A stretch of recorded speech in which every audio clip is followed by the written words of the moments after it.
গরম গরম হালিম কিন্তু শুধু রোজার মাস বলে নয়, আমরা সব সময় খেতে খুব পছন্দ করি, তাই না? আমি একটু ডিফারেন্টভাবে হালিমটা রান্না করি, কারণ আমার পছন্দটাও একটু ডিফারেন্ট। আপনারা আমার রেসিপিটা খেয়াল করলেই বুঝতে পারবেন যে পার্থক্যটা কোথায়। আমি হালিমের ডালগুলোকে আগে একটু ভেজে তারপর রান্না করি, এতে খুব সুন্দর একটা অ্যারোমা তৈরি হয় হালিমের ডালের মধ্যে। আপনি যখন হালিমটা রান্না করবেন তখন খুব চমৎকার শস্য ভাজার একটা ঘ্রাণ হালিমের সঙ্গে অ্যাড হবে।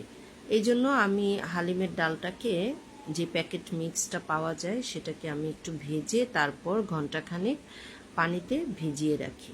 একটু হালকা কুসুম গরম পানি দিয়ে একটু ভিজিয়ে রাখলে পরবর্তীতে সেদ্ধ করতে সুবিধা হয়, বা খুব দ্রুত সেদ্ধ হয়ে যায় হালিমের ডালটা। তো এই জন্য আমি একটু কুসুম গরম পানি দিয়ে ভিজিয়ে রাখলাম। আর আমি এখানে আজকে ডিফারেন্ট ওয়েটা কি সেটা বলছি। আমি এখানে মুরগির হাড় হাড্ডি নিয়ে নিয়েছি, সঙ্গে কিছু মাংস সহই আছে।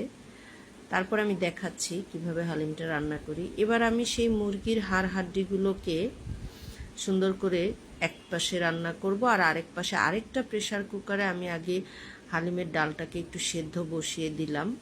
ভাবলাম যে আগে ডালটা সেদ্ধ করি, সেদ্ধ বসিয়ে দিই, তারপরে আমি মুরগি রান্নাটা দেখাচ্ছি।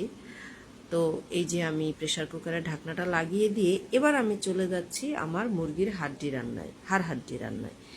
এবার আরেকটা প্রেসার কুকারে আমি এখানে কিছু পেঁয়াজ কুচি দিয়ে দিলাম সরিষার তেলের মধ্যে। আমি সরিষার তেল দিয়েই আমার বাসার সব রান্নাবাড়া করি, তাই আমি সরিষার তেল দিয়ে পেঁয়াজটাকে সুন্দর করে ভেজে নিয়ে, আমি মাংস রান্নার জন্য আমরা যেসব মশলা ব্যবহার করি সাধারণত লবণ, হলুদ, মরিচ, ধনে, জিরা, তারপরে আদা, রসুন, যা যা আমরা মাংস রান্নার জন্য ব্যবহার করি সেগুলো আমি আলাদা করে মাংসের মধ্যে ব্যবহার করি।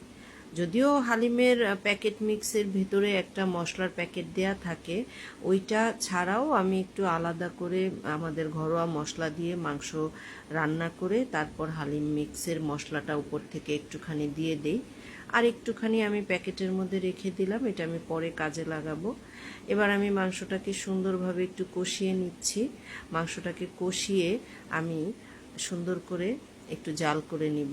প্রেসার কুকারের একটুখানি পানি দিয়ে আমি প্রেসার কুকারের ঢাকনাটাকে সুন্দর করে লাগিয়ে দিচ্ছি, যেন খুব দ্রুত আমার মাংসটা সেদ্ধ হয়ে যায়। এইদিকে আমার ডালটাও হয়ে গেছে, কিন্তু একটু সমস্যা হয়েছে, প্রেসার কুকারে সিটি উঠে আমার প্রেসার কুকারটা চতুর্দিকে ভরে গেছে, কিন্তু আমার ডালটা খুব সুন্দরভাবে সেদ্ধ হয়ে গেছে। এদিকে আমার মাংসটাও মোটামুটি সেদ্ধ হয়ে গেছে, দেখতে পাচ্ছেন আপনারা। হালকা একটু ঝোল আছে, এই ঝোলটাও আমি কাজে লাগাবো। এবার মাংস থেকে আমি ঝোল থেকে সেই হাড় মাংস সহ সব কিছু উঠিয়ে আলাদা করে নিচ্ছি।